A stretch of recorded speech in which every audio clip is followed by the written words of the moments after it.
Someone in your life right now could be quietly destroying your confidence, your peace of mind, even your future. And the worst part is, you probably can't see it happening. That's the terrifying truth about toxic people. They rarely look like villains. They don't come with a warning label. They look like your best friend, a family member, maybe even your partner. And that's exactly why learning to spot their subtle tactics is so critical. Because by the time most people finally figure it out, their mental health, their self-esteem, and their closest relationships have already taken a devastating hit. Today, I'm breaking down the 7 types of toxic people you absolutely need to watch out for. And you'll want to stay for number 7 because it's the most dangerous one of all. And it's the person everyone swears is the nicest person they know. Have you ever dealt with someone who just makes everything about them? You share great news, like a promotion, and they immediately pivot. Oh, nice. That reminds me of when I... Or that coworker who hijacks every team meeting, steering the conversation back to their own triumphs, even taking credit for your work right in front of the manager. The second anyone pushes back, they get defensive. Your feelings barely register. Your wins are just a launch pad for their own stories. If every conversation feels like a monologue where you're just a supporting character, that's your warning sign. So what can you do? At work, keep a record of everything. Save the emails, document your contributions. But the most important shift is internal. Stop expecting emotional support from them. Trying to get genuine empathy is like going to a hardware store for milk. It's just not there. Protect your energy. It's a disorienting, sinking feeling. You're sure you had an argument with a friend, but when you bring it up a week later, they look you dead in the eye and say, "That never happened. You're being way too sensitive. You always overreact." Suddenly, the ground shifts. You start asking yourself, did I imagine it? Am I the problem? That's not a misunderstanding. That's the strategy. Gaslighting is designed to distort your reality until you start doubting your own memory and eventually your own judgment.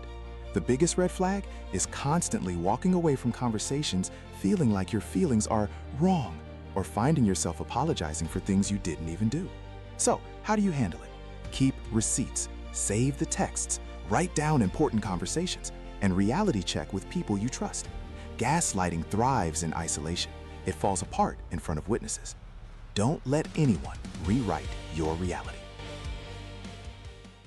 You know the feeling. Their name pops up on your phone and you physically brace yourself.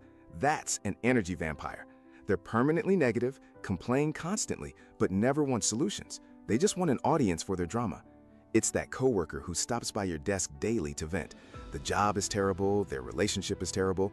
You offer a suggestion, they have 10 reasons why it won't work. And when they finally walk away, you feel like your own personal battery just dropped 40%. That exhaustion is your big red flag. If you feel drained after every single interaction with someone, your body is sending you a clear signal. Pay attention to it. Quick pause. If one of these just made you think of a specific person, drop that number in the comments. I read every single one. So, how do you handle it? First, put a time limit on the conversation. Hey, I've only got 5 minutes. Then, redirect their venting to problem solving. Ask them directly, okay, so what are you going to do about it? Energy vampires hate that question. It shifts the focus from complaining to accountability. We've all known one. The friend who's your biggest cheerleader to your face, telling you, "I've always got your back." But behind the scenes, it's a different story. They're the Backstabber. They operate with 2 faces, one for you and another for everyone else. They carefully collect your trust, your secrets, your vulnerabilities, and then they spend them like currency. How do you spot them?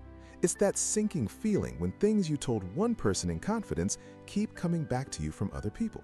You don't have a rumor problem, you have a backstabber problem. So what can you do? It's not about cutting everyone off, it's about being smart. Slow down how much you share. Let trust be earned in layers, over time, not given away freely. And here's the most important tell. Pay close attention to how they talk about others to you, because that is exactly how they talk about you to others. Is it love or is it a leash? Sometimes the line gets blurred. The control freak sees your independence as a threat. They want to say, no, a veto on every part of your life. your career, your friends, how you spend your money, even what you wear. It's an endless stream of opinions. And when you dare to make your own choice, you're met with a silent treatment, the cold shoulder, a guilt trip designed to pull you back in line, all disguised as, "I'm just looking out for you." Here's the real red flag. If you find yourself feeling like you need permission for small, everyday decisions, that's not care, that's control. So, how do you handle it? State your boundary, clearly, just once, and then hold it. Practice making small choices without checking in first. Remember, you don't owe anyone a court case for living your own life. You can feel the tension in the room, but you don't know why. So you ask, "Hey, is everything okay?" And you get the world's most frustrating answer. "Yeah, I'm fine." They're not fine. This is the classic passive-aggressive maneuver. Instead of telling you they're upset, they'll use sarcasm, give you the cold shoulder, or find subtle ways to punish you. Think of a coworker who's clearly mad. They leave you off an important email thread, ignore your messages, and drop sarcastic comments in meetings. When you ask what's wrong, they deny it, leaving you to play detective, constantly guessing what you did. The best way to handle this? Call it out, calmly and directly. Say something like, "It seems like something's bothering you. I'd rather just talk about it than guess." And if they still refuse to engage, let it go. You've done your part. Their mood is not your full-time job. Let's talk about the most dangerous person you might know. They don't look toxic at all. They look like someone who just needs a little help. This is the chronic victim. For them, nothing is ever their fault. Think of that person whose life is a constant drama caused by others. Lost the job? The boss had it out for them. The breakup? The ex was crazy. Friends drifting away? It's because everyone always abandons me. They never once consider their own role in the chaos. And here's the trap.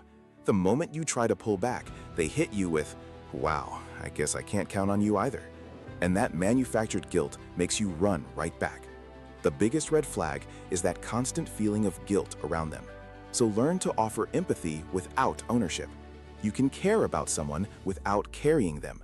And when that guilt rises, ask yourself a simple question. Did I actually do something wrong, or am I just being made to feel like I did?